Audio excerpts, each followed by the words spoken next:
সুপ্রিয় দর্শক মন্ডলী এবং আমাদের যত শিক্ষার্থী সকলকে অভিবাদন সুবিমেলা ছন্দায়তনের আরো একটি নাচের ক্লাসে। আজকের এই ক্লাসে আমরা শিখব ভূমি প্রণাম। অর্থাৎ নাচ করতে গেলে, নাচ শিখতে গেলে যে প্রথমে ভূমি প্রণাম করতে হয়। ভূমি প্রণামের উদ্দেশ্য হচ্ছে আমাদের দেবতা, পিতামাতা, গুরুদেব সকলের আশীর্বাদ দিতে হয়। সেই প্রণামটা আমরা শিখবো। আগে প্রণামটা আমরা শিখে নিই, তারপরে প্রণামের বিষয়ে কথা হবে। চলো আজকের ক্লাস শুরু করি। তো ক্লাস শুরু করার আগে বলবো, যারা আমাদের চ্যানেলের নতুন প্রথম দেখছেন তারা অবশ্যই চ্যানেলটিকে সাবস্ক্রাইব করবেন এবং ভিডিওটিতে একটি লাইক দেবেন। এবং আপনাদের যদি কেউ জানাশোনা জায়গায় যারা নাচ শিখতে আগ্রহী, সেই সমস্ত ব্যক্তিদের কাছে আপনারা ভিডিওটি শেয়ার করবেন। তো চলুন আজকের ক্লাস শুরু করি। প্রথমে সুন্দর করে আয়তমণ্ডলে বসে প্রথমে ডান পা দিয়ে শুরু হবে।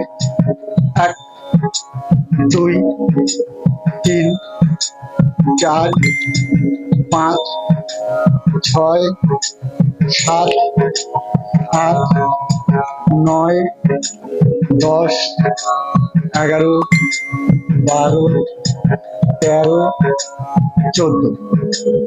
যদি এই প্রণামটাকে আমরা রিদমের সঙ্গে এত হালকাভাবে না করে যদি তাড়াতাড়ি করি, স্পিডে করি, তাহলে কেমন হবে? একদম বসে ডান পা দিয়ে শুরু হবে। 1 2 3 4 5 6 7 8 9 10 11 12 13 14।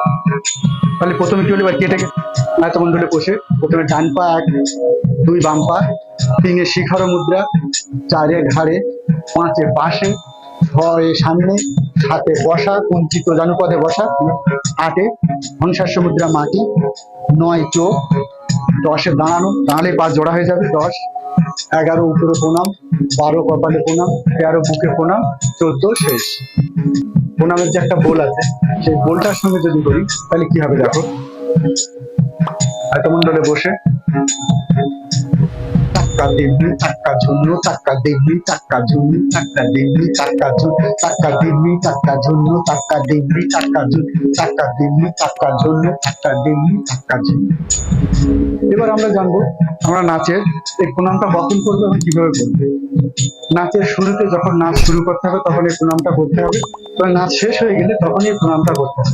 এটা একটা ভরতনাট্যম নৃত্যের ক্লাসিক্যাল প্রণাম। তাহলে আমরা নাচের শুরুতে এবং শেষে প্রণাম করব কেন, এটা জানতে হবে।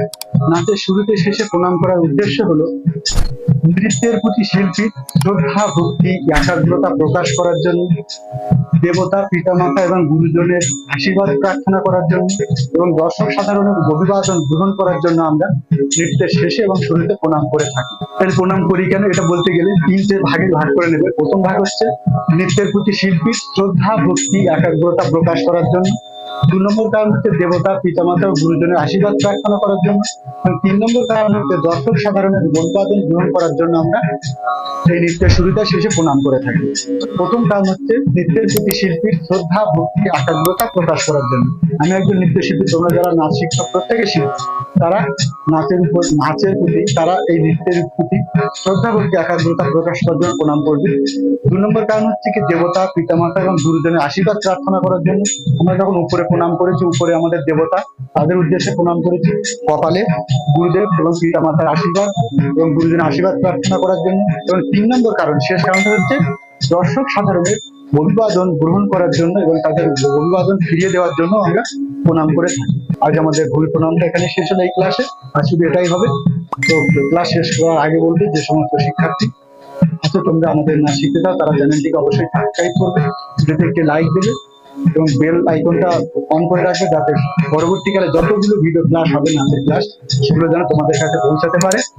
আর তোমরা বেশি বেশি করে শেয়ার করবে, যাতে তোমাদের মতো আরো অন্যান্য যারা আছে তারাও নাচটা শিখতে পারে। আজকে ক্লাস শেষ হলো, সকলে ভালো থাকবে এবং খুব করে প্র্যাকটিস করবে। অসংখ্য ধন্যবাদ।